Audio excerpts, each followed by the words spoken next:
Gray African parrots are not only clever, but also useful. They are the first bird species to pass a test that requires both to understand when another animal needs help and to offer real help.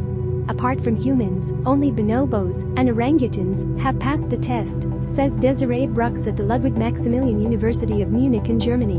Even chimpanzees and gorillas have failed. Brucks and teammate first trained one bird at a time.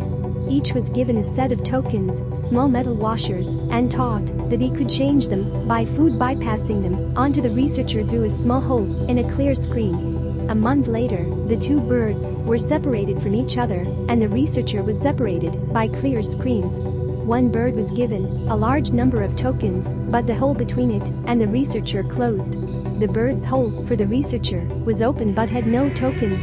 There was a third hole in the mirror between the two birds, which allowed them to pass things. 7 of the 8 gray African parrots passed the tokens into the third hole to the unmarked birds so that the birds can turn them into food. They passed extra tokens when one bird was the one they spent the most time with the friend, but they did it for the birds they spent less time with. If there were no other birds, they would not pass the tokens in the hole. And if both of the researchers' holes were closed so that no bird could exchange tokens for food, those with the markings would pass slightly to another bird. The test requires both intelligence and help, Brucks said.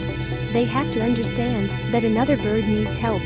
These also tested green-headed macaws but found that they did not help other macaws.